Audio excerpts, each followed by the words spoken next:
Bueno, el doctor Caivano es el que nos va a dar la segunda conferencia magistral. Yo realmente voy a leer su currículum, pero su currículum no demuestra todo lo que es él, todo lo que ha hecho en el mundo del color. Realmente es nuestro gran experto latinoamericano del color y, y sobre todo ha sido el gran apoyo para la MEXINC. Gracias a él, nosotros formamos parte de la Asociación Internacional del Color. Entonces, eh, me voy a quedar corta con todas sus actividades que nos dio el currículum a leer. Y bueno, muy modesto, voy a tratar de desglosarlo, ¿no? Dice que se graduó de arquitecto y doctor en artes en la Universidad de Buenos Aires. Es investigador del Consejo Nacional de Investigaciones de la Argentina y profesor en la Facultad de Arquitectura, Diseño y Urbanismo en la Universidad de Buenos Aires, donde dirige también el programa de investigación del color. Es interesante este programa de investigación del color que él ha llevado, porque realmente le ha dado la oportunidad a agentes de diferentes áreas latinoamericanas para poder trabajar ahí con él y darse a conocer. Dice que ha sido además investigador asociado en el Centro de Estudios Semióticos de la Universidad de Indiana. Fue presidente de la Asociación Internacional del Color y es el primer latinoamericano y el único, creo, que ha sido presidente de la Asociación Internacional del Color, lo cual nos ha dado la oportunidad no solamente a México, sino a Bolivia, a Chile, de que nosotros hayamos entrado a esa asociación porque básicamente era europea, era norteamericana. Sin embargo, él logró que nosotros entráramos y aunque en su época de presidente el idioma español era muy importante, uno podía presentar las ponencias en español, pues ya después de su salida, pues ya eso se perdió. Pero bueno, realmente él trabajó muchísimo con nosotros, ¿no? Ahora, otra organización en que él ha trabajado muchísimo es la Asociación Internacional Semiótica Visual y del Grupo Argentino del Color. Yo creo que el Grupo Argentino del Color, que ha hecho muchísimo trabajo, no lo haría tanto, no tendría el éxito que tiene ahorita como representante de una muy buena asociación en Sudamérica, si no fuera por su presencia y sus aportaciones al mismo. Es miembro honorario de la Asociación Portuguesa del Color, la Asociación Ad Croma de Francia y la Asociación Mexicana de Investigadores del Color, o sea, es nuestro miembro honorario. Es editor asociado de la revista Color Research and Application de Estados Unidos y Color Culture and Science en Italia, y es miembro del comité editorial de varias revistas especializadas en honor y semiótica, en color y semiótica visual, y obviamente es miembro de nuestras publicaciones de la editorial Amexinc. José Luis, es un honor tenerte con nosotros y él ahora nos va a presentar lo masculino, lo femenino y su relación con el color. Bienvenido como siempre a nuestra asociación, a tu asociación, y es tuyo la presentación, ¿sí? Bueno, muchas gracias, Georgina, y gracias por la invitación. Confieso que cuando me invitaste a hablar en este congreso no sabía muy bien qué tema abordar o cómo enfocarlo. Pero bueno, algo salió. No son cosas que yo he investigado personalmente, sino que he tratado de hacer una recopilación de algunas investigaciones, de ponerlas en contexto y de hacer alguna interpretación a partir de eso, ¿no? Alguna interpretación válida, un poco a la manera de lo que dice Humberto Eco en cómo se hace una tesis, que una tesis de recopilación y de interpretación también es válida en la medida que no haya otro que haya hecho lo mismo antes, ¿no? Así que bueno, será lo mejor que se pueda. Bueno, entonces, la idea es charlar sobre algunas cuestiones relacionadas con lo masculino, lo femenino y el color, y entre esas cuestiones, el uso del color para clasificar o establecer clasificaciones o diferencias de género, toda clasificación implica diferenciar y categorizar, y el color se utiliza mucho para ello, y entre esas categorías entran las cuestiones de género. Otro tema que voy a pasar así de un poco de soslayo es las preferencias de color de acuerdo con género, y en este sentido, bueno, me voy a referir al género binario, femenino, masculino, simplemente porque son los estudios que se han hecho en general. Después voy a abordar un poco una discusión histórica que se vino haciendo, que surgió a fines del 1600 en la Academia de Pintura de Francia, en la Academia de Bellas Artes, donde se discutía si era más importante para la pintura la forma, el dibujo, el delineado o el color. Y curiosamente asociaban cada una de estas cosas a un aspecto masculino, a un aspecto femenino.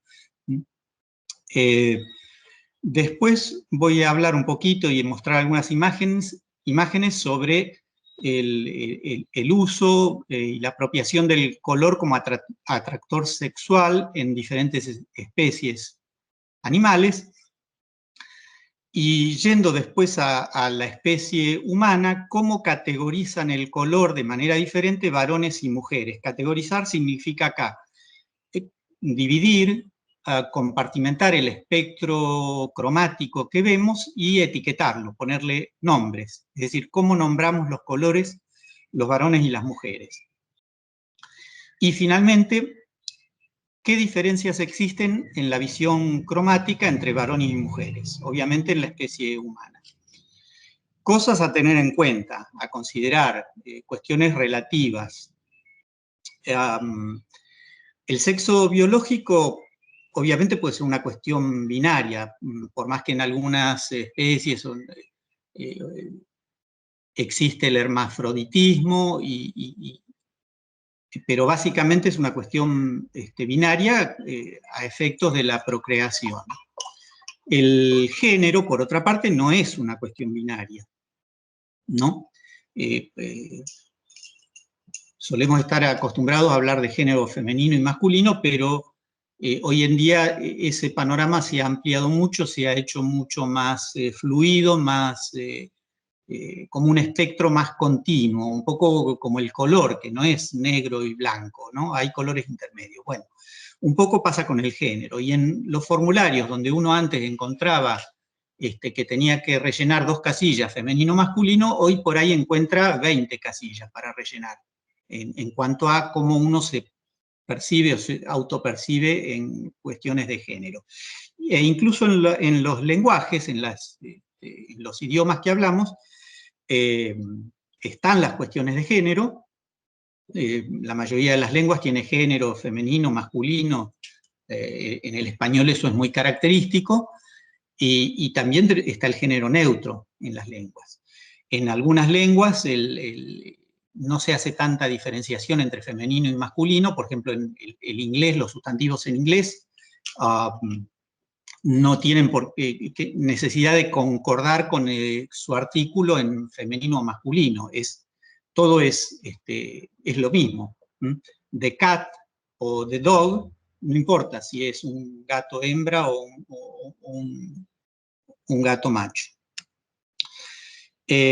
Otra cosa a tener en cuenta, el color también está muy lejos de ser una cuestión simplemente binaria, como las cuestiones de género.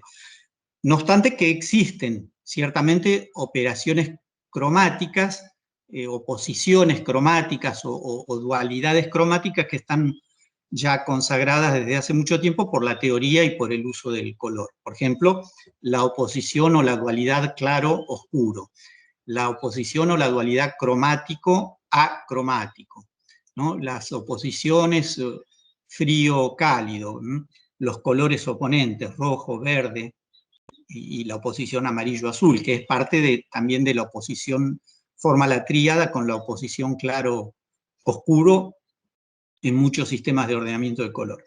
Y los colores complementarios, por ejemplo, que uno encuentra en ejes que se trazan en un círculo cromático, y esos colores complementarios se ubican en lugares opuestos por el diámetro de ese círculo, en fin. Ahora, desde un punto de vista biológico, cultural, en relación con lo masculino y lo femenino, el color puede considerarse un factor relevante y natural en relación con la cuestión biológica. Ahora, en relación con la cuestión cultural, puede ser más bien una cuestión artificial, puede o no ser relevante o irrelevante, puede ser un código impuesto arbitrariamente, lo que implica que eso puede fácilmente cambiar según la cultura, las costumbres, la evolución de la sociedad humana, ¿no? Entonces, bueno, voy a empezar un poco con el primero de estos temas, el color, los usos del color como clasificador y como diferenciador de muchas cuestiones. Por ejemplo, para clasificar archivos y documentos por el color, ahí Maurice Deriveré, un autor francés, ya fines de la década del 50, da muchos ejemplos sobre estos usos del color para clasificar documentos, para clasificar los fluidos que corren por las cañerías, para clasificar montones de cuestiones, clasificar y diferenciar, ¿no? Porque una cosa lleva a la otra, ¿no? Situaciones en las fábricas, en los lugares de trabajo, etcétera, etcétera. Una cuestión más reciente es esto de clasificar los residuos urbanos. Acá en la ciudad de Buenos Aires, por ahora, a lo sumo tenemos hay tres, ahora se ha agregado un tercero, tres contenedores de residuos. Está el contenedor gris oscuro o negro, que es para basura en general.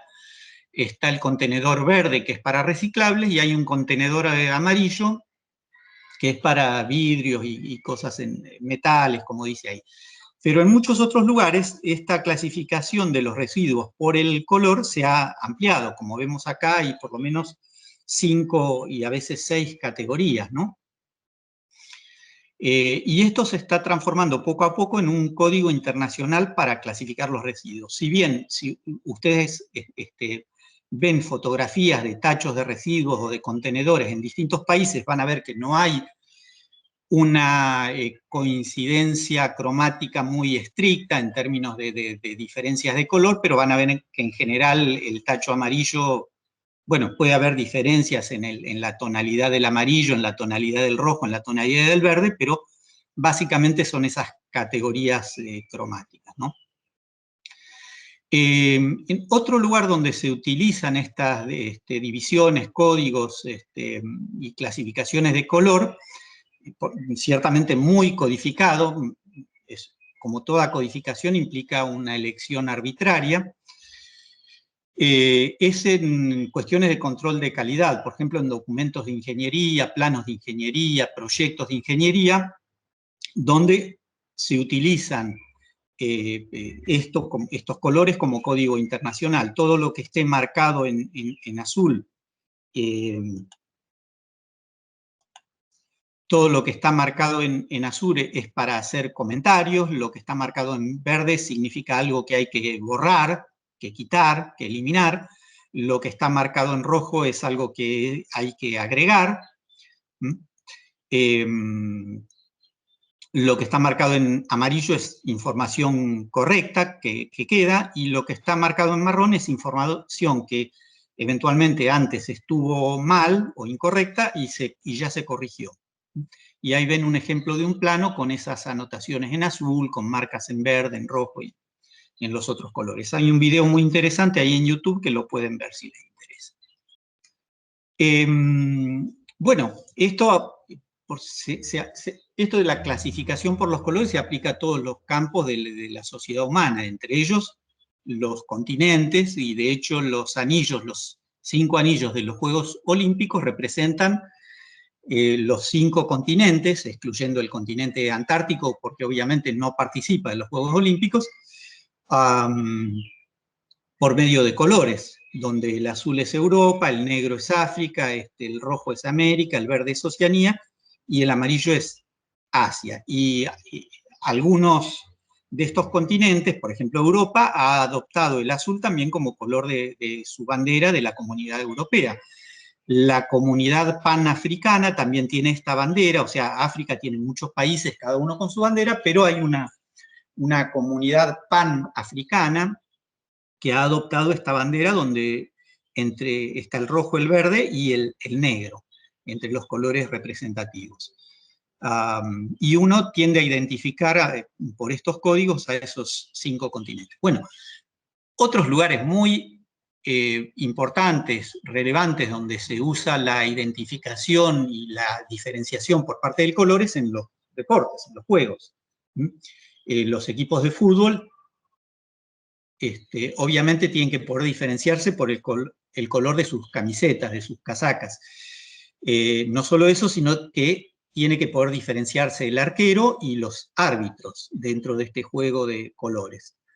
En otros deportes también hay códigos de color, y esto es tan importante para los propios jugadores, para visualmente identificar rápidamente a quiénes son sus oponentes en el partido o en el juego, y no, incluso con visión lateral o con una visión no focalizada, no equivocarse al dar un pase a un jugador de su propio equipo, y que resulta que por el color de la camiseta parecido va a dárselo al del equipo contrario. O sea, eso no tiene que suceder, por lo cual muchas veces los equipos juegan con camisetas, ¿cómo se dice? No la camiseta oficial, sino la casaca o la camiseta alternativa.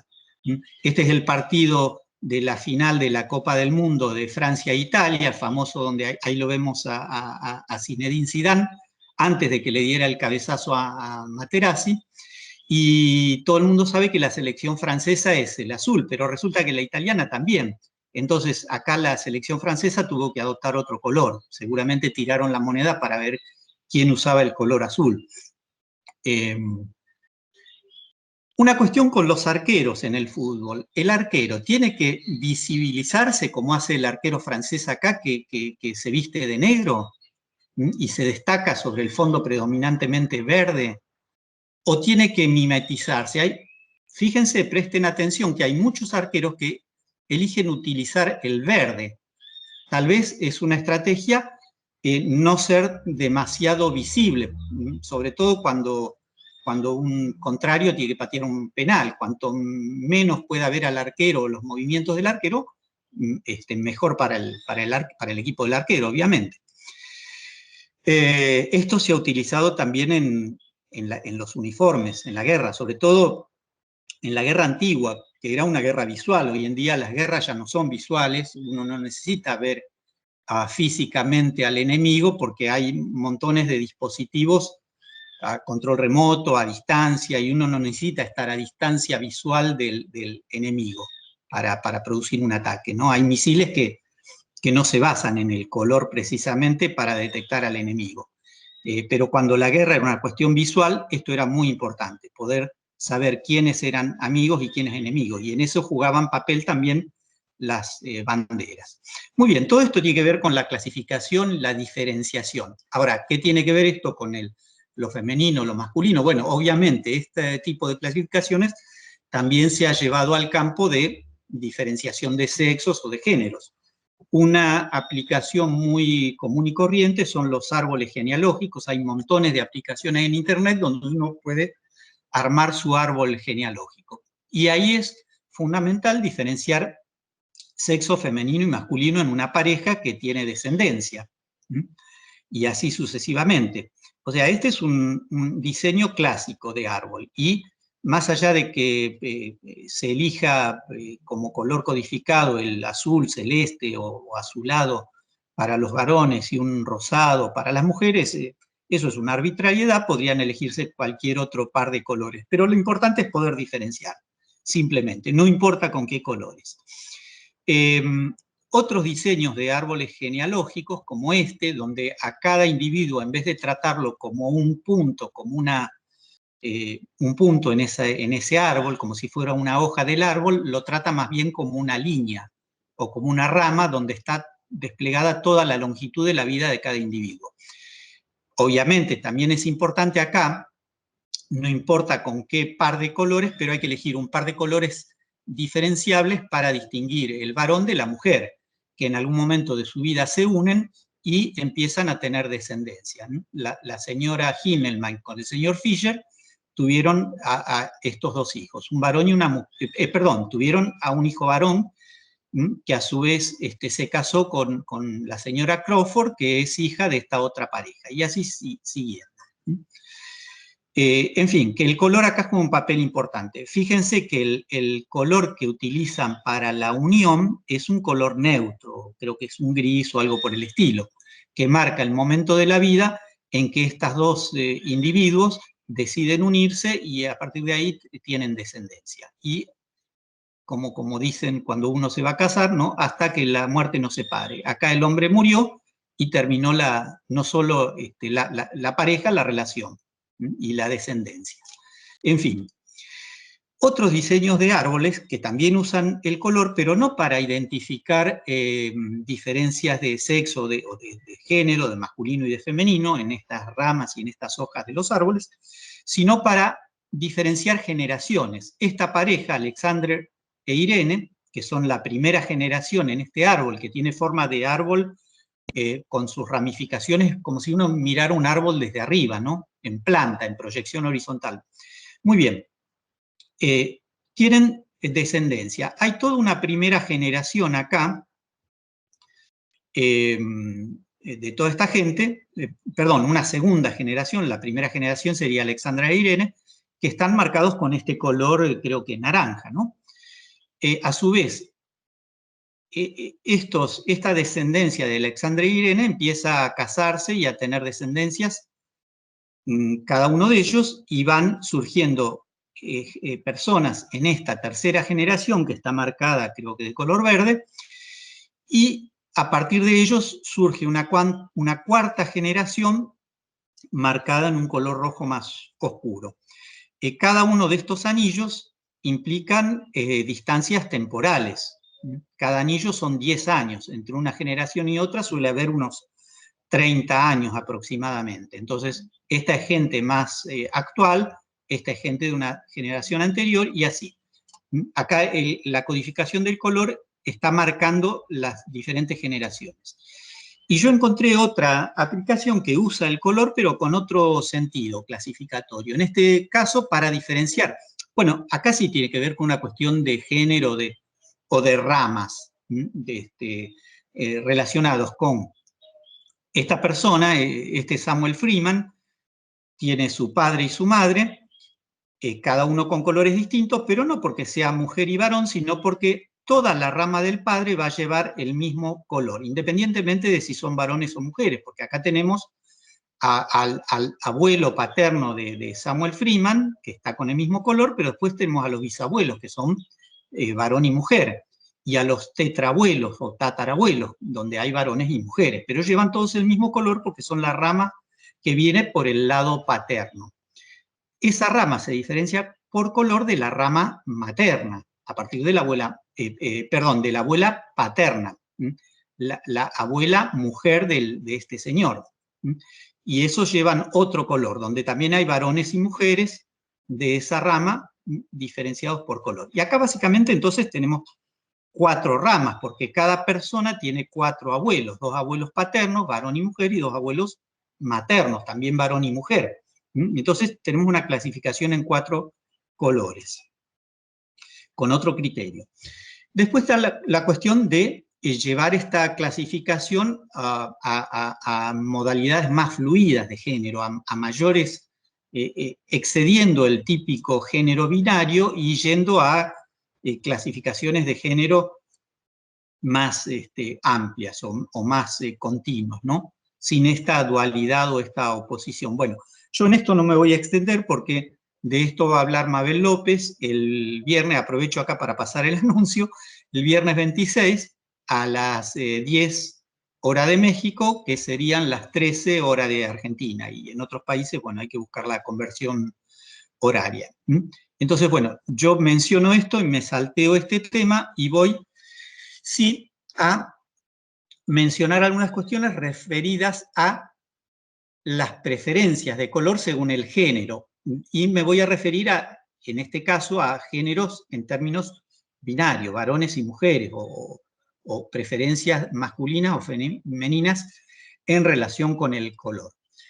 Como pueden ver en el gráfico de al lado, la cuestión de las preferencias no es muy diferente. Hay algunas diferencias que son más o menos importantes. En los porcentajes, por ejemplo, hay un mayor porcentaje de preferencia de estos colores para los varones que para las mujeres. Después le sigue este color verdoso, y acá ya tenemos un cambio. Mientras que los varones prefieren este color rojizo en tercer lugar, las mujeres no. Ese color está más bien en cuarto lugar. Y después más o menos la secuencia sigue el mismo patrón de preferencias, aunque acá hay también una alternancia, una diferencia, donde blanco y gris se intercambian en las preferencias, y también hay unas ligeras diferencias en los porcentajes. Ahí hay algo de bibliografía sobre esa cuestión. Uno de los trabajos antiguos que yo estuve relevando, fíjense ahí la fecha, 1959, tomé este gráfico que es antiguo y que lo adapté un poco, le agregué un poco de color para hacerlo más visible. Se refiere a los valores afectivos. Esto tiene que ver también con las preferencias, qué es lo que más le gusta o menos le gusta. Entonces, acá tenemos una escala de afectividad o de gusto. A número más alto significa que le tengo más afecto o me gusta más. A números más bajos significa que me gusta menos o tengo menor afecto por eso. Y acá tenemos una escala de colores, pero de colores acromáticos, del negro a blanco, o sea, una escala de neutros. Entonces, esto está ploteando las encuestas que hicieron estos investigadores en relación no con el eje de las tonalidades, como veíamos en esta diapositiva, o sea, si me gusta más el rojo, el azul, el verde, sino en el eje de las claridades. ¿Qué pasa con los colores más claros y más oscuros en el eje neutro? Entonces, acá en este eje tenemos el negro con valor 0, el blanco con valor 10, el gris medio, grises oscuros y grises claros. ¿Y qué pasa? ¿Qué resultados obtuvieron? Bueno, fíjense que hay una diferencia. Los varones tienden a tener una mayor predilección por las tonalidades grises que las mujeres. O sea, es muy evidente acá que las mujeres califican en general a todas las tonalidades grises en un nivel más bajo de preferencia que los varones. Y eso se hace sobre todo evidente en esta zona que va de los grises claros a los grises oscuros, sin llegar al blanco y negro, donde también hay diferencias, pero esa diferencia es muy, muy leve. Varones y mujeres acá están un poquito por encima los varones y un poquito por debajo las mujeres en cuanto a las preferencias, en relación a la cercanía al blanco o a los grises muy claros, y un poco pasa lo mismo con una diferencia un poquito mayor en relación al negro acá. O sea, esto significa que a los varones les gusta mucho más el negro que a las mujeres. Hay esta diferencia en la preferencia. Y en el caso de los grises intermedios, esa diferencia se amplía. Muy bien, van a ver que esta tendencia se correlaciona mucho con otras cuestiones que vamos a ver después, que tienen que ver con la visión y con otras investigaciones donde se encuentran este mismo tipo de coincidencia. Uno podría decir, bueno, pero eso es a lo mejor una cuestión cultural referida a los varones y mujeres que entrevistaron estos Guilford y Smith, que a lo mejor eran solamente gente de habla inglesa, y tal vez si uno hace esas investigaciones o esas encuestas en gente de otra cultura, eso cambia. Bien, podría ser, podría pasar, no es algo fijo, pero otras investigaciones han encontrado patrones similares. En este caso, se verifica que las mujeres prefieren azules más bien a rosados, o sea, azules violáceos, pero en tonalidades claras, en tonalidades pastel. Mientras que los hombres, la preferencia del azul por parte de los hombres se refiere a un azul más oscuro y típicamente azul, no un azul verdoso ni un azul violáceo o rojizo. Por otro lado, y esto concuerda con lo que vimos recién en la diapositiva anterior, los hombres prefieren los colores acromáticos. Tienen una mayor aceptación de los colores acromáticos que las mujeres. O sea, colores sin tinte o tono definido, negro, blanco y grises.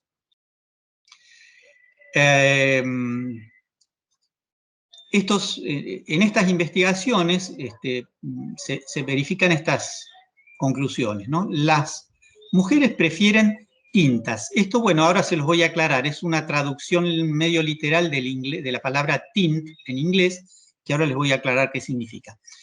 Se trata de variaciones tonales hacia el blanco. Si yo tomo un color cualquiera, saturado, rojo, verde, amarillo, azul, y lo mezclo con blanco, obtengo tints. Estas tonalidades más claras, diríamos tonalidades pastel. Pero las mujeres prefieren esas gradaciones hacia el blanco de los tonos, de las tonalidades, pero con variación de tono. Mientras que los hombres prefieren las sombras, las shades en inglés, que son variaciones tonales de los mismos colores, podrían ser, pero hacia el negro, o sea, con un mayor grado de oscuridad, y con no tanta diversidad tonal. Y acá les aclaro lo que significa tintas y sombras o tints and shades. Si acá tengo un color puro y acá una escala de grises, blanco, gris y negro, como en cualquier triángulo cromático de Munsell, de Oswald, del Sistema Natural del Color, o los triángulos de Alfonso Claros, y acá tengo el color puro. Cuando yo mezclo el color puro hacia el blanco, tengo la gama de tints. Y si la mezclo hacia el color oscuro, tengo la gama de shades o sombras. Entonces, a esto se refiere esta cuestión. Las mujeres prefieren más bien estas tonalidades que van hacia esta zona y los hombres tienden a preferir estas. De hecho, esto concuerda cuando veíamos el gráfico anterior con que era otra investigación hecha en otra época donde mostraban que los varones tenían una mayor predilección por el negro que las mujeres.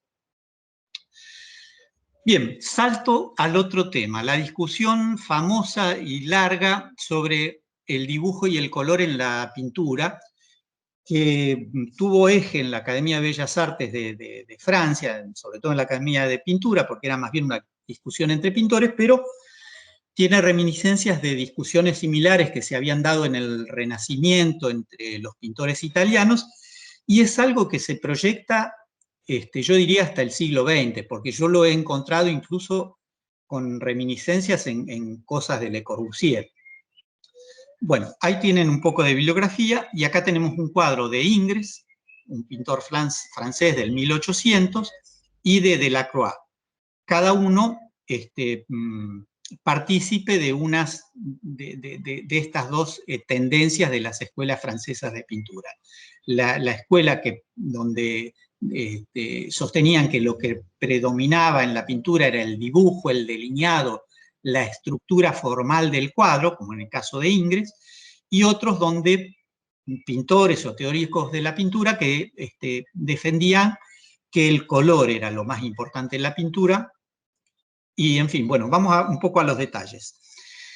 En fines del 1600, la disputa era sobre todo sobre la base de estos dos pintores. Nicolas Poussin, pintor francés de la época, era el típico representante defendido por los partidarios del dibujo o del delineado o digamos, los formalistas. En inglés la palabra acá es dessin. Y Rubens, un pintor holandés, que obviamente influyó en la escuela francesa y en todos los pintores de la época, era el principal adalid defendido por los que eran partidarios del color en la pintura. Y como les decía, todo esto tiene antecedentes en la escuela veneciana, con Tiziano, y por este lado, por el lado de los coloristas, y por el lado de los formalistas con Rafael, en la escuela romana. Otros pintores que están alineados con los coloristas son Van Dyck, Delacroix, que ya lo vimos y ahora lo vamos a ver, posteriormente los impresionistas, Matisse, Cézanne, o sea, pintores que le daban más importancia al color que a la forma, que al dibujo, que al delineado. Y por este otro lado tenemos, como dijimos, a Rafael, a David, pintor francés neoclásico, a Ingres, que lo vimos recién y lo vamos a volver a ver ahora en un ratito, los cubistas, Picasso, en fin. Ahora, ¿con qué cuestiones o aspectos asociaban el color estos pintores? ¿Y con qué aspectos asociaban el dibujo estos pintores? O los que estaban de un lado o del otro de esta disputa, de esta pelea, por así decir. Bueno, se dice, el color se relaciona con el corazón, el dibujo o la forma con el espíritu. El color es la pasión, el dibujo es la razón. El color es el sentimiento, el dibujo es la idea. El color es el engaño, es el maquillaje, es lo que se usa para mostrar algo que no es. Obviamente este es un epíteto que está puesto por los partidarios de la forma, del dibujo, no por los partidarios del color. Esto es algo típico, ¿no? Ponerle epítetos o calificar al contrario o al oponente con términos positivos, negativos en este caso. Si los coloristas tuvieran que clasificarse o calificarse a sí mismos, seguramente no lo harían con esta palabra. Y entonces los partidarios del dibujo decían, bueno, el color es el engaño y el dibujo es la verdad, muestra la verdad en la pintura. El color es la retórica, lo que trata de convencer, y el dibujo es la gramática, es la regla, lo correcto. El color es el sensualismo y el dibujo es lo intelectual. El color tiene que ver con la materia, con los pigmentos, con lo terrenal, y el dibujo con la forma, con lo espiritual. Ven que coinciden estas cuestiones. El color es inmoral y el dibujo es la moral, representa la moral. Obviamente estos calificativos están puestos por los partidarios del dibujo. El color es la apariencia, lo que vemos, lo exterior, y el color es la esencia, como si fuera, perdón, y el dibujo es la esencia, como si esto fuera lo importante y esto lo adyacente, lo suplementario. Bueno, acá tenemos una caricatura famosa de la época del 1800, donde Delacroix e Ingres eran los representantes de esta disputa y están ahí representados como caballeros en una pelea a lanza y espada. Pero bueno, la lanza de Ingres, que obviamente era uno de los partidarios del dibujo, del diseño, su lanza es un estilógrafo, ¿no? Es una lapicera, un elemento de dibujo, una pluma. Mientras que lo que enarbola Delacroix es un pincel. Y mientras Ingres tiene acá un escudo, Delacroix tiene un balde de pintura. Y por otro lado, como escudo, usa una paleta con los colores del pintor. Y acá tiene una serie de inscripciones muy graciosas. Delacroix dice, bueno, perdón, vamos a empezar por Ingres. Ingres dice, acá tiene escrito, el color es una utopía, viva la línea. Y acá en los faldones del protector del caballo dice, no hay otro gris que el gris. Y el señor Ingres es su profeta.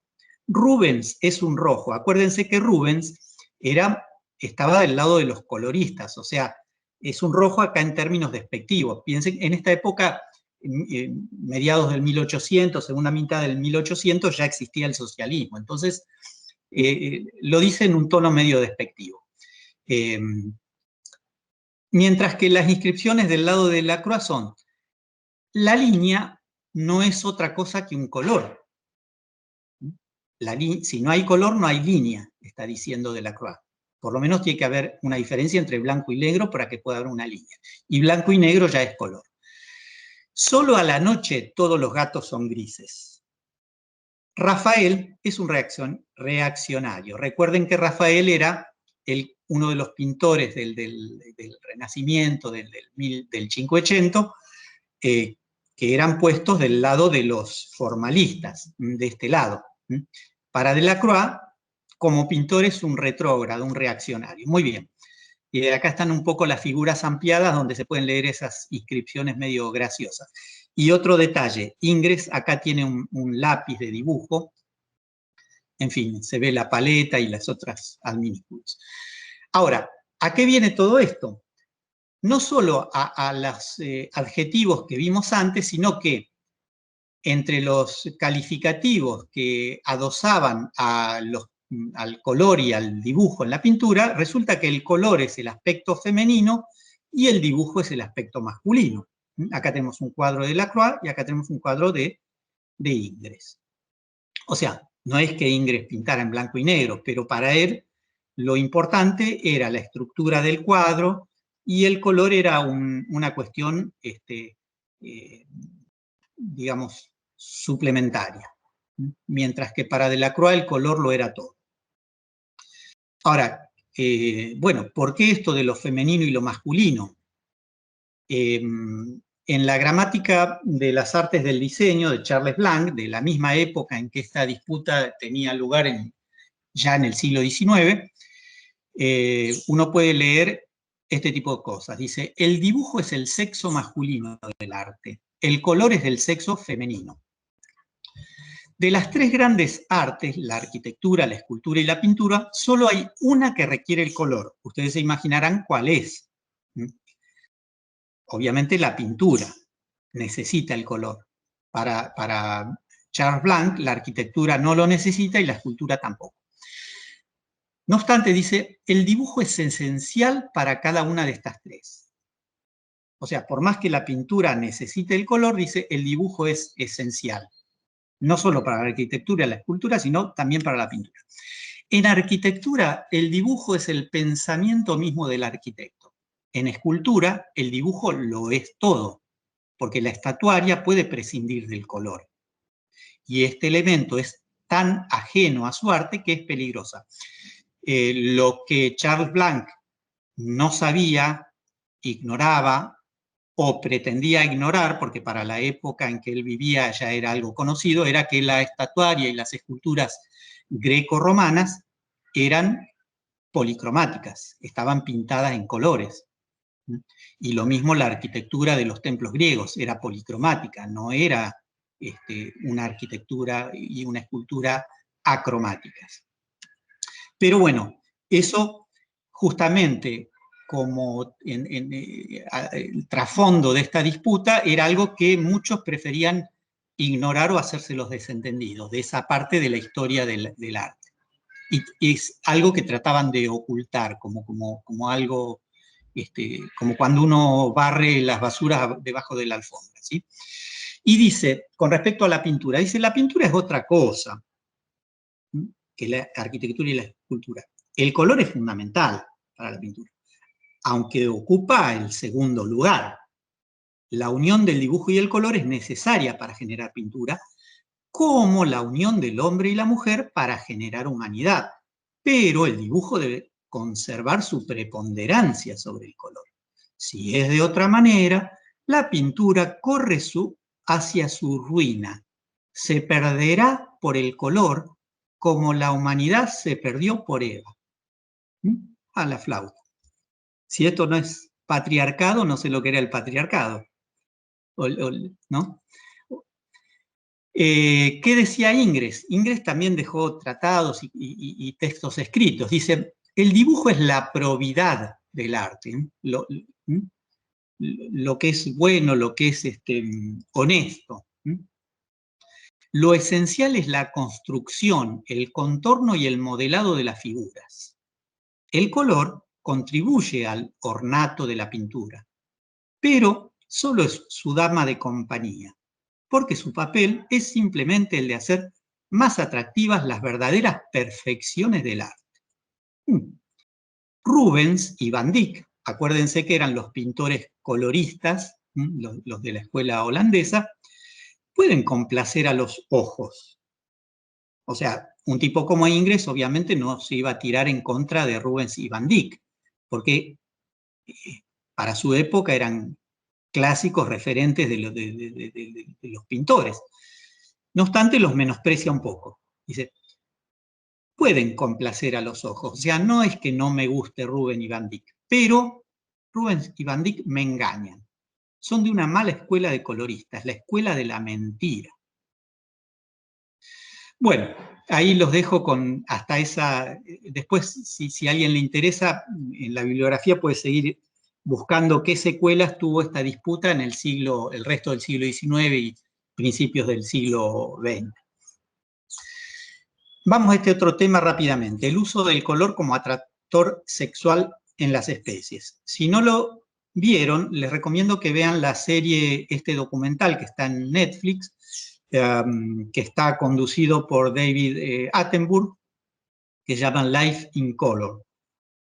Es un documental de este año, de 2021, donde se enfoca precisamente en esta cuestión de cómo los animales de muchas especies diferentes utilizan el color con diferentes fines, y entre ellos el fin de la atracción del sexo opuesto, la procreación y estas cuestiones. Hay un concepto en biología que se llama dimorfismo sexual, que es las diferencias aparentes, visuales, entre macho y hembra de una determinada especie. Casi todas las especies exhiben dimorfismo sexual. La especie humana también. Básicamente, en el caso de la especie humana no es a través del color, es a través de la forma del cuerpo humano, ¿no? Y del hecho de que los genitales son externos. En algunos animales los genitales no son un atributo externo aparente a la vista, y entonces no se pueden diferenciar por esos atributos, como la especie humana y otras especies animales, y entonces esas otras especies se diferencian por otras características visuales que hacen al dimorfismo sexual, en este caso el color. Pero bueno, otros mamíferos comparten las dos cuestiones, el color y la cuestión de la genitalidad. Los machos de los mandriles tienen estos colores muy llamativos en la cara y en la parte posterior. Acá no se ve, pero en esta foto, pero si uno mira los genitales y los testículos del mandril macho, tiene una coloración muy intensa. Y ese tipo de atributos es lo que el macho le muestra a la hembra para decirle, bueno, acá estoy yo, vení, vamos a copular y a tener descendencia, ¿no? Y eventualmente, entre machos de la misma especie, el macho que más llamativa tiene la coloración y más protuberante la dentadura, la melena y otros atributos, y obviamente también entre ellos el atributo de la fuerza, es el que se impone en la manada. Pero bueno, vamos a otras especies, las aves. Acá tenemos una parejita de aves, de patos de la misma especie. Resulta que el más vistoso de los dos es el macho, el que tiene más variedad de colores y patrones, ¿no? La hembra tiene una coloración más, no tan exuberante ni tan llamativa, porque es justamente el macho el que tiene que llamar la atención de la hembra para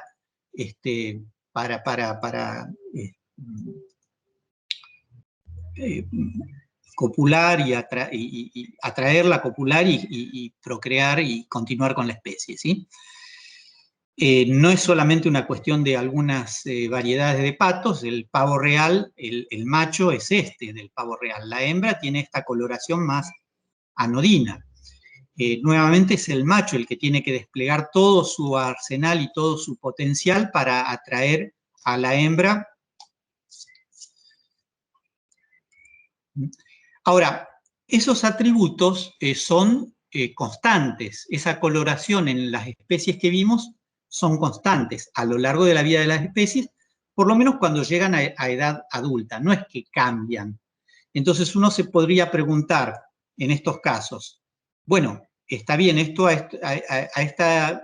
estos machos les ayuda para atraer hembras, pero si puedo atraer hembras, también puedo atraer predadores, o sea, me hago más visible, más conspicuo, más llamativo en el entorno, y, qué sé yo, un puma, un león o un carnívoro puede verme con más facilidad al macho que a la hembra, y con lo tanto corre más peligro. Pero bueno, todo sea correr peligro por la función que tienen que cumplir, o sea, se arriesgan por eso. Pero hay otros artilugios. Muchas veces estos patrones y estas coloraciones no son constantes, no se exhiben todo el tiempo, sino que solamente aparecen en la época del celo, o en la época o en la estación del apareamiento. O son cosas que el macho produce solamente cuando quiere atraer a la hembra, no en todo momento. El ave fragata, el macho infla su garganta, que tiene esta coloración rojiza muy intensa, pero solamente cuando quiere atraer a la hembra, no es que siempre es así. Cuando no tiene esto, es muy parecido a la hembra. Entonces, no corre tanto peligro de ser atractivo o de ser llamativo para especies que puedan ser predadoras. Fíjense lo que pasa con estas lagartijas. Estos son justamente de México. Nuevamente, el macho es el más colorido. La hembra tiene esta coloración más marrón, no tan diversa en cuanto a tonalidades, ¿sí? Ahora, este macho, esta coloración es constante, no es como el camaleón que la puede cambiar a piacere el macho, no, siempre tiene esta coloración. Obviamente corre el peligro de ser apetitoso para otras especies o resultar demasiado llamativo, demasiado visible para otras especies. Pero algunas especies de lagartijas han desarrollado esta coloración, no en la zona dorsal, sino en el vientre, en la parte de abajo. Y obviamente cuando están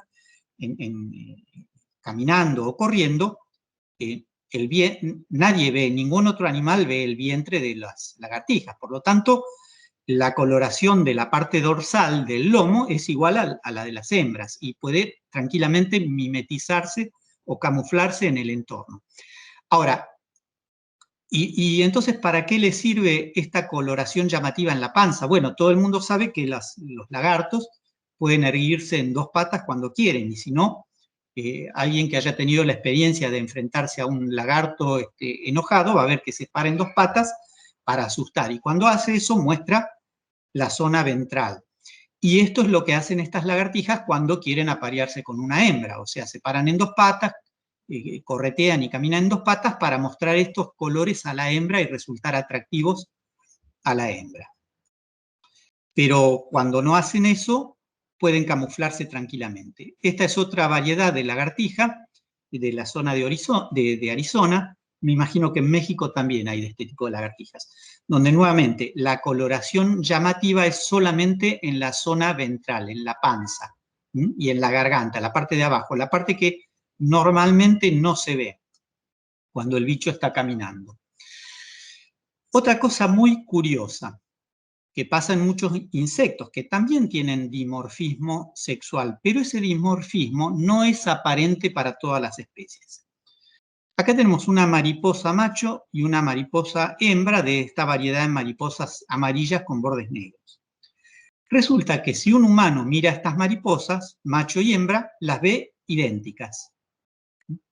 Pero claro, la visión del humano tiene estos tres tipos de conos. Es un tipo de visión tricromática y tiene este rango de visión que va de los 400 nanómetros o 380 a los 700. No, los humanos no vemos en el ultravioleta ni vemos en el infrarrojo. Ahora, resulta que el macho de esta mariposa tiene una pigmentación que refleja radiación en la zona ultravioleta, que es invisible para muchas especies, incluida la especie humana, pero no para los insectos. O sea, otros insectos pueden ver a la mariposa macho de esta forma porque ven la radiación ultravioleta que refleja, que es esta curva que está acá, que nosotros no tenemos ningún receptor para esa, no tenemos sensibilidad para esa zona del espectro, mientras que la mariposa hembra se ve diferente. O sea, también entonces es un dimorfismo sexual, pero orientado o dirigido para determinadas especies y no para todas las especies. Diferencias en la categorización del color entre varones y mujeres. Categorizar, en este caso, significa dividir el espectro de los colores que vemos y etiquetarlos, ponerles nombres. Esto es una experiencia bastante común. Si uno muestra una gama de colores a una mujer y a un varón, el hombre va a dividir esa gama con términos muy genéricos y muy básicos, ¿no? Rojo, púrpura, rosa, naranja, amarillo, verde y azul. Básicamente tiende a utilizar términos básicos o simples de color. O sea, hace una categorización con una extensión semántica muy amplia para cada término. Todos estos son rosados. Ahora, una mujer no se conforma con que todos estos son rosados. Para la mujer no es lo mismo el rosa salmón que el magenta, que el rosa chicle, que el rosa frutilla, que el rosa carne, etc. Y así para todas las otras gamas. No es que la mujer... Bueno, vamos a ver después. Yo no adelanto nada. En un ratito vamos a ver si las mujeres ven más o menos colores. Pero suponiendo que las mujeres vean la misma cantidad de colores que los varones, la cuestión no pasa por ahí. Pasa porque las categorías lingüísticas que utilizan para nombrar los colores son más finas. Tienden a ser más finas en la mujer que en el varón. Eso se ve ya desde la infancia. O sea, la adquisición de capacidad para nombrar colores de manera correcta y consistente, o sea, sin equivocarse, cuando uno repite el proceso, es algo que las nenas aprenden mucho más rápido que los varones. Y logran ya en el 5º y 6º año de vida la capacidad de identificar los colores por su nombre, las nenas antes que los nenes, y con una mayor consistencia y corrección las chicas que los chicos. Eso se puede ver en algunos de estos artículos, de estas publicaciones. Ahora, vamos al punto final y a la cuestión central de esto. ¿Las mujeres y los varones ven los colores de manera diferente? Bueno, esta imagen es simplemente una metáfora, ¿no? No es que las mujeres tienen los ojos así y los varones así. Pero vamos a ver qué pasa. Estos investigadores llegaron a la conclusión de que las mujeres tienden a ser mejores, o digamos, generalicemos, son mejores que los varones para hacer igualaciones de color de memoria. ¿Qué significa hacer igualaciones de color? Es hacer esta tarea, o sea, es igualar dos colores. Tenemos un espacio cromático, un círculo cromático, ¿sí? Y la tarea es esta, tengo acá un color como referencia y otro color. Y el trabajo es igualar este color ajustando las variables rojo, verde y azul, por ejemplo, en un monitor, para hacerlo igual a este. Pero el color de referencia lo tengo siempre visible. Entonces, acá supongamos que se logró la igualación. Una mujer hace esta tarea, dice, bueno, ahí los veo iguales, un varón hace lo mismo, y después se miden las diferencias de color. Bueno, esto no es hacer esa tarea de memoria. Hacer la tarea de memoria es de esta manera. Primero me muestran el color de referencia, después me muestran una pantalla en negro durante unos segundos, 10 segundos, por ejemplo, y después tengo que recordar el color que vi, o sea, este color que vi hace 10 segundos, y tengo que igualarlo con un color que estoy viendo ahora, sin ver el anterior. Bueno, en este gráfico, aunque sea en pequeño, ahí se ven las diferencias. Lo que está en azul son los errores cuando uno hace la igualación en términos perceptuales, o sea, con este tipo de mecanismo, pudiendo ver, o sea, es un error simplemente de visión cromática, que son errores relativamente pequeños. Ahora, cuando uno tiene que hacer esa tarea de memoria, los errores son más grandes, pero esos errores son menores en las mujeres que en los varones. O sea, estas curvas son más amplias, más largas, más extendidas en los varones que en las mujeres. Otra cuestión. Los varones, y esto ya tiene que ver con la formación del cerebro, básicamente la corteza visual. Los varones tienen niveles de receptores de testosterona que son un 25% más altos que las mujeres en la corteza visual, o sea, en la parte del cerebro encargada de procesar estímulos visuales y color. Básicamente, el sistema visual de los varones es mejor, más apto para percibir cambios de luminosidad en el espacio, cambios de claridad. Acuérdense lo que habíamos visto en algunas diapositivas anteriores. Mientras que las mujeres son mejores que los varones para distinguir colores en la zona media del espectro, básicamente para diferenciar tonalidades de azules y verdes, para lo cual los varones no son tan buenos como las mujeres. Bueno, esto nos lleva a que las mujeres ponen un mayor énfasis, mayor atención, tienen mayor discriminación que los varones en la separación de estímulos en el eje rojo-verde. A modo de compensación, los varones tienen una mayor capacidad o fineza para diferenciar grados de luminosidad. Y veamos, por último, ya para terminar, qué pasa con el dicromatismo o con el daltonismo, porque es algo que afecta en general a los varones y no a las mujeres. ¿Qué hay en la diferencia de los sistemas visuales de unos y otros para que esto sea así? Supongamos que tenemos un chico, un niño dicrómata, daltónico. Significa, bueno, después vamos a ver las cuestiones de las diferencias cromosómicas. Es un nene que tiene dificultades para ver los colores, que no tiene visión cromática normal, no es tricrómata. Ese niño ha tenido una madre portadora del gen del dicromatismo o del daltonismo que se lo transmitió vía cromosomas. Las mujeres tienen cromosomas XX, pero esta mujer tiene uno de los cromosomas X, es portador del gen del daltonismo. Como los varones son XY, puede pasar, no siempre pasa, pero hay un 10% de probabilidades de que pase, de que el cromosoma X que hereda de la madre sea el cromosoma X', o sea, el cromosoma portador del gen del daltonismo, mientras que el Y forzosamente lo hereda del padre. Ahora, ¿qué pasó para que esta madre sea portadora? Bueno, el padre de esa señora, o sea, el abuelo del nene, era también dicrómata, necesariamente, porque fue él quien le transmitió el cromosoma X alterado o dicromático a la madre, que a su vez se lo transmitió al hijo, al nieto de este señor. Ahora, si este abuelito, este señor, se casó con una señora tricrómata, o sea, con visión normal, esta señora tenía cromosomas XX, normales, los dos cromosomas X. Y su descendencia puede haber sido de esta manera. Las mujeres, una hija mujer de esta pareja puede tener visión normal, pero hay una alta posibilidad de que de que sea portadora, de que tenga visión normal, pero sea portador del cromosoma X por el lado del padre, porque forzosamente uno lo va a tener de la madre y el otro del padre. Entonces, forzosamente va a heredar este del padre.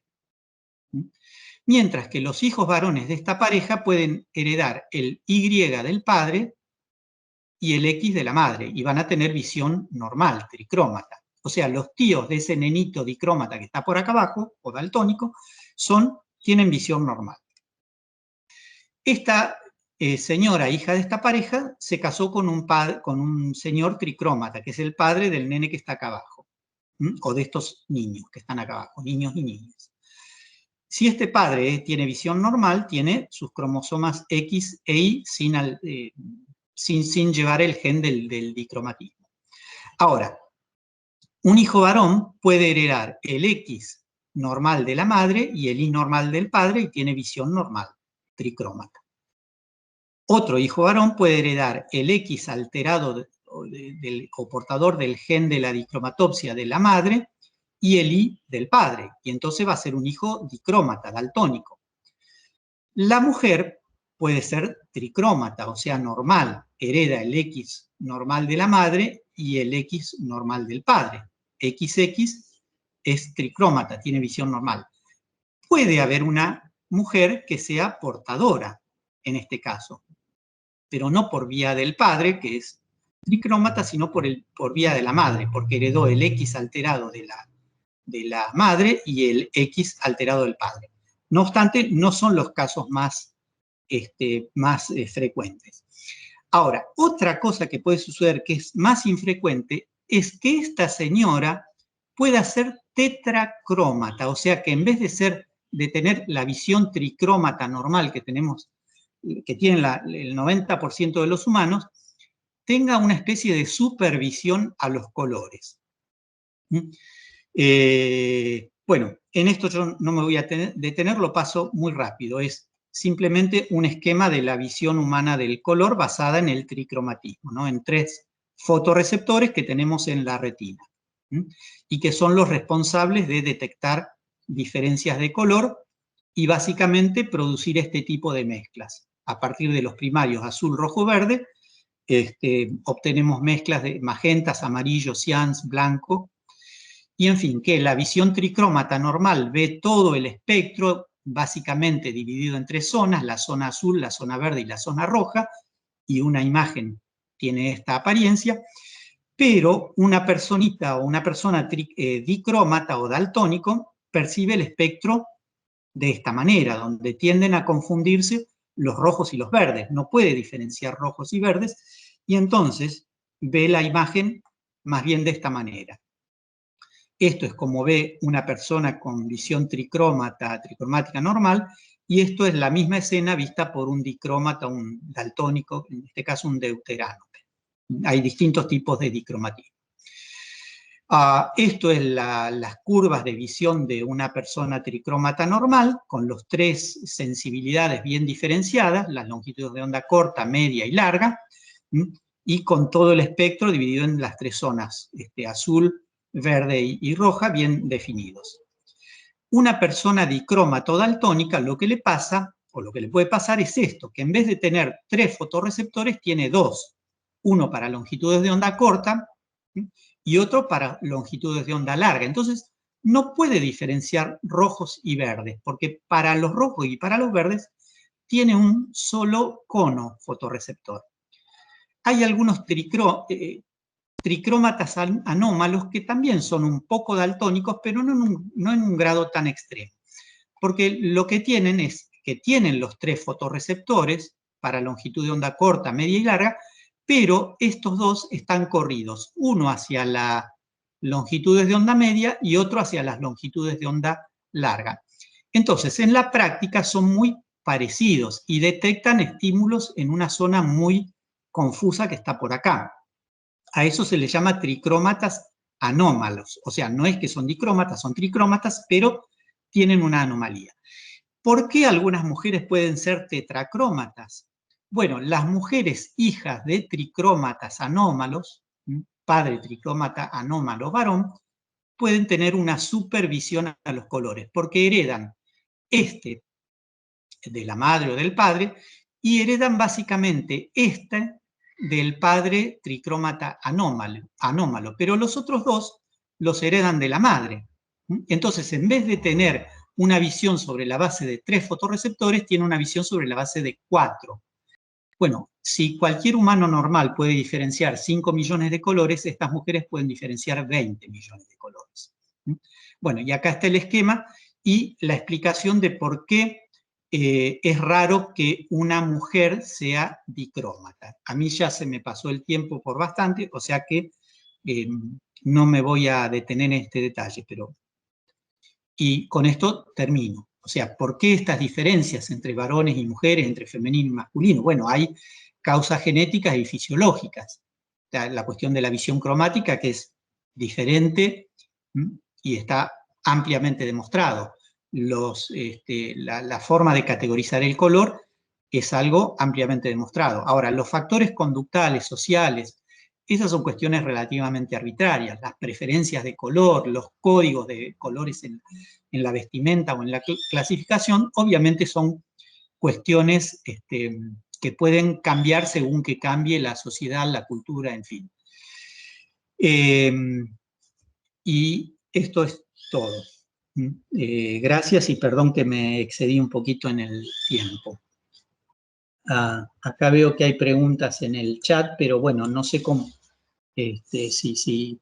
En realidad, no son muchas preguntas y además esa de que dice Mónica Cubelier que si la igualación de colores entre hombres y mujeres es diferente por cuestiones cognitivas o cuestiones de Por las células de los cuestiones. ojos, ya creo que estuvo explicado con esta Sí, última parte, sí, ¿no? sí, no es una cuestión cognitiva, es una cuestión genética, es una cuestión de cómo viene construido el sistema visual eh, a lo largo de cientos de miles de años de la especie humana. Es una adaptación genética, ¿no? Así como, Sí. qué sé yo, otras adaptaciones que van sufriendo los animales en la evolución, pero son cosas que toman miles o cientos de miles de años, no es una cuestión que depende de unos pocos años o de más aprendizaje. Es una cuestión evolutiva. Pues yo no sé si nosotros no hemos tenido cambios evolutivos fuertes, sin embargo, sí hemos hecho algunos cambios cualitativos en nuestras percepciones y en nuestros comportamientos, ¿no? Ahora, Claro, aquí interesante va a ser si estamos viviendo una época muy, muy visual, en exacto. donde los colores tienen un lugar predominante por la finura de la tecnología.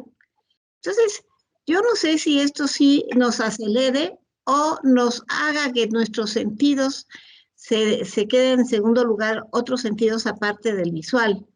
Y de hecho yo estoy un poco preocupado por los jóvenes de ahora, porque se sabe desde hace mucho tiempo que la audición se empieza a perder a los 30 años. Y si ahorita con Sí, esto sí. de los audífonos y todo, pues se puede perder antes. Y no será necesario para el ser humano tener que ser más agudo en su aparato visual, no lo sé. Bueno, no, sería cuestión de analizarlo fisiológicamente, pero pudiera ser, ¿no? ¿Cómo ves? Puede ser. De hecho, las mujeres tetracrómatas es algo que se descubrió hace relativamente poco, hace 10, 15 años. Ahora, esto no significa que no existieran mujeres tetracrómatas en el siglo XVIII, en el siglo XVII o en el siglo XV. Lo que pasa es que no había métodos para diferenciarlos. De hecho, John Dalton, el que descubrió la cuestión del daltonismo, del dicromatismo, recién fue en el siglo XIX. O sea, no quiere decir que antes no existieran. Entonces, pero una de las hipótesis es que esto tiende a acentuarse porque justamente la exigencia cada vez para los humanos es más una exigencia visual que de otro tipo. Claro. Entonces, el poder diferenciar más cantidad de colores te hace más apto para este mundo visual en el que vivimos. Y en ese sentido, las mujeres llevan la delantera. Claro, claro, y además nunca se habían descubierto tantísimos colores, a lo mejor solamente con un poco de entrenamiento podemos ir diferenciando ya las diferentes tonalidades, ¿no? Y la gradación Sí, de cada una. sí, eso es algo que se puede adquirir, se puede mejorar con entrenamiento, pero hay un límite que no puedes sobrepasar, que es el Claro. límite dado por tu sistema visual, donde si dos estímulos diferentes, físicamente diferentes, son captados por el mismo receptor visual porque no tenés otro para diferenciarlos, vas a ver el mismo color. Ahora, una persona, un individuo que tenga, es como pasaba como pasa con los pájaros y los humanos. Nosotros no podemos ver ultravioleta, un pájaro sí. Entonces, un pájaro puede ver una diferencia donde nosotros no la vemos, o un insecto. Los insectos ven las flores con 3 colores, mientras que nosotros vemos 2, por ejemplo. Bueno, eso es una adaptación especial que le llevó tal vez millones de años tener a esas especies. La evolución de los humanos y de los mamíferos fue en otro sentido, distinto al de los insectos y al de las aves, pero no quiere decir que vaya a ser siempre en el mismo sentido. Ahora, lo que pasa es que eso son cuestiones que llevan cientos de miles de años, no es algo que vayamos a ver en la próxima generación. Claro que no, pero es factible, ¿no? Sí, Bueno, claro. José Luis, pues, ¿qué te puedo decir? Te agradezco mucho. Creo que ha estado muy, muy interesante, como siempre, tu participación. Te llevaremos tu constancia, espero llevártela personalmente. Ah, bueno, gracias. Bueno, Aquí está tu constancia. Te agradezco y nos vemos mañana todos los ah, asistentes porque termina nuestra sesión el día de hoy con tu ponencia. Muchísimas gracias a todos los perfecto. asistentes. Esperamos verlos mañana temprano.